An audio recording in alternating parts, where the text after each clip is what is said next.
Il y avait une fois un type, il a acheté une bouteille de whisky. Il était en vélo, il devait rentrer chez lui.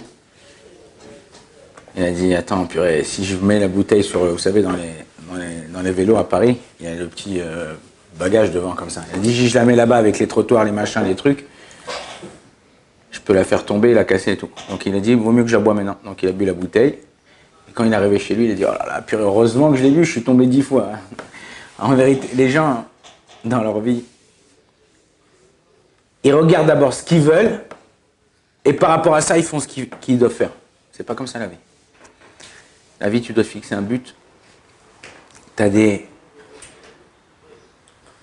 épreuves, des difficultés, et de ces difficultés, tu dois les surmonter. Tu dois dire, bon, c'est pas, je vais éviter la difficulté là, je vais éviter là, Après, tu te plantes.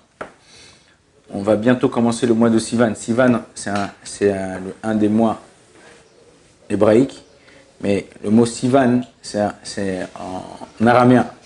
Dans la Torah, le mois de Sivan, il s'appelle Chodesh Hashelishi. Le Midrash, il nous dit comme ça, écoutez bien. Le Midrash, il nous dit comme ça. Darash Oto à Galili, Ifne Rav Chizda. Il a dit comme ça, cet homme-là qui venait du Galil du Nord, un Rav Chizda. Baruch Elokeinu Shenatan Torah Meshulash. Merci à Kadosh Baruch Hu. Béni soit Kadosh Baruch Hu qui nous a donné une Torah triple. C'est quoi triple? Torah, Nevim, Ktuvim. Ok, la Torah, les prophètes, les géographes. Les Am Meshulash, un peuple qui est triple. Kohen, Lévi, Israël. Aliédé Meshulash, c'est qui Meshulash? Par Moshe Rabbeinu qui était le troisième fils. Il y avait Moshe, Myriam et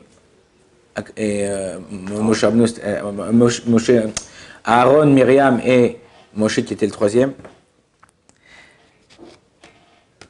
Et quand c'est qu'il leur a donné Bayom Hashelishi, comme écrit dans la Torah, Bayom Hashelishi, Bachodesh Hashelishi, le troisième mois. On voit, la Gemara nous dit comme ça que le troisième, il est souvent plus aimé et plus méchoubar, plus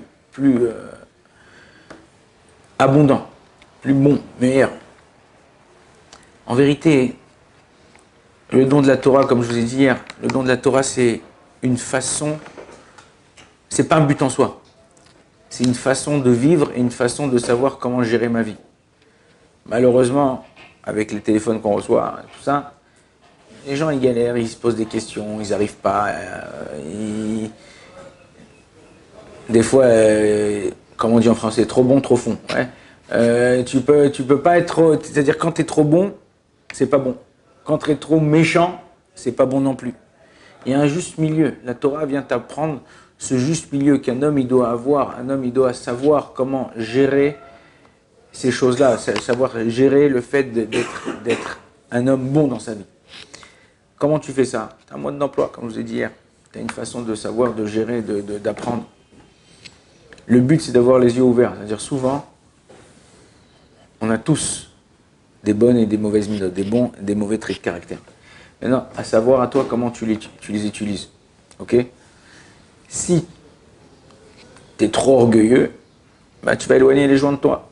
Ouais, non, il m'a pas appelé, ouais, il m'a pas fait, il m'a pas dit, il m'a pas machin. Donc je l'appelle pas. Ok? En hébreu, vous savez comment on dit en français Irua Mochi. Un AVC, ouais, AVC, ouais. Mais en hébreu, ça s'appelle Irua. Un Irua, ça a deux connotations c'est un événement. Voilà, Irua, c'est un événement. Ok? Pour ceux qui comprennent l'hébreu, une fois un type, il est rentré à la maison. Sa femme elle lui dit, ouais, le voisin, il a fait un Irua Mochi. Il a fait un AVC. Tu veux pas aller le voir? Et il dit, Ulo balaïrouim sheli, anilo balaïrouim. Dire qu'il vient pas à mes fêtes, je viens pas à ses fêtes. Il faut savoir être là, présent, et savoir être conscient de ce qui se passe autour de nous. On ne peut pas vivre un homme qui vit pour lui, comme on dit, en hébreu ils se disent comme ça aussi. Mishochel levad met levad. Ok, celui qui mange tout seul, il meurt tout seul. C'est marrant, c'est vrai, c'est pas vrai, c'est flippant, c'est ce que vous voulez.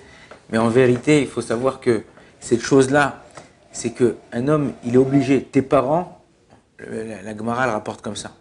Il y avait un homme, il devait avoir 70 et il était en train de creuser pour planter un arbre, un caroubier. Ok? Mais non, je sais pas, vous savez, un caroubier, ça prend entre 30 et 50 ans pour pousser, pour donner ses fruits.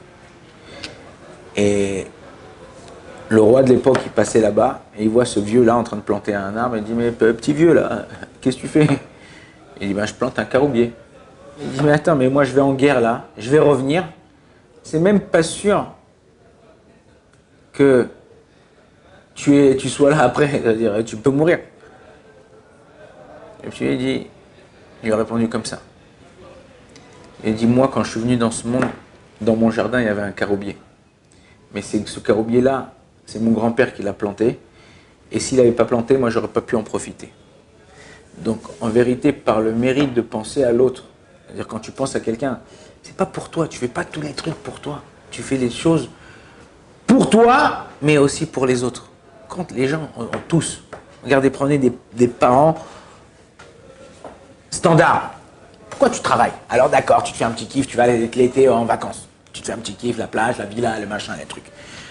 Mais l'argent, tout ça, de la même façon que tes parents ils sont réveillés à 2 h du matin pour te changer la couche, ils t'ont emmené à l'hôpital parce que tu étais malade, ils t'ont payé tes études et tu es devenu ce que tu es devenu, tu as fait ton travail, tu es devenu ce que tu as fait.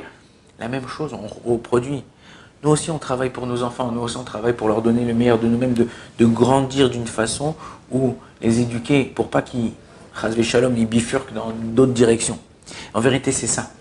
Et quand il est revenu, ce roi-là, la Gemara le rapporte là-bas, elle raconte, quand il est revenu, il a vu que ce vieux qui était encore vivant, et il a dit, c'est toi qui as raison. Et il lui a donné une caisse. Là-bas, la Gemara, il lui a donné une caisse avec de l'argent, tout ça, pour lui dire, tu m'as appris un moussar à ce qu'elle, des fois, tu peux avoir de l'oseille, tu peux avoir tout ce que tu veux, tout ça, mais t'es malheureux, t'es pas bien, t'es machin. Et je dis pas qu'il faut pas avoir d'argent. Faut profiter. Dans la Torah, c'est une Torah de vie. On a le droit de profiter dans la Torah. Mais il faut pas oublier que la sagesse, c'est ça qui nous emmène où on va et où on veut aller. Ok? Quelqu'un qui pêche. Moi, j'avais un cousin qui venait, bon, pas de la France, il venait d'un autre pays. Je ne veux pas dire peut-être parce qu'après ça peut pouvoir savoir qui c'est.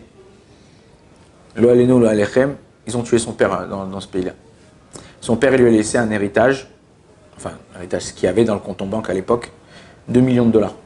Et non, ce cousin-là, il avait 18 ans.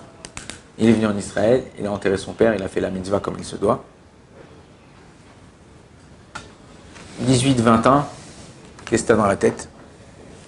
Les sorties, les restos, les meufs, les bras, les machins, ok? Je n'exagère pas ce que je vous dis. En 2 ans, il a lapidé les 2 millions de dollars. Il n'a pas acheté un appartement. Il s'est acheté une Mercedes, il a acheté à sa mère une BM, il a tous les jours resto, tout ce qu'il voulait, il a acheté les costumes, les machins, les trucs. En 2 ans, il a investi dans des endroits où il ne fallait pas investir, des trucs, tout. Quand tu n'as pas de chorma, quand tu n'as pas de sagesse, tu vois pas, tu t'inquiètes pas des choses. On dit comme ça en hébreu. En chorma, en daga. T'as pas de tête, t'as rien, t'as un pois chiche à l'intérieur, t'as pas d'inquiétude. Non. Je dis, il faut pas s'inquiéter. S'inquiéter, je m'angoisse, comment je vais faire, comment je vais payer mon loyer, comment je vais me marier, je suis petit, je sais pas. Non. Tu dois t'inquiéter. Mais cette inquiétude-là, ça ne doit pas faire partie de ta vie de tous les jours. Il y a des moments, pour ça, bon d'accord, ok, il faut que je prévoie, je prévois les choses que je fais. Mais la vie, elle continue. Donc à toi de... Tu lèves tes manches et tu continues ta life. Baruch Adonai L'Olam, Amen, Amen.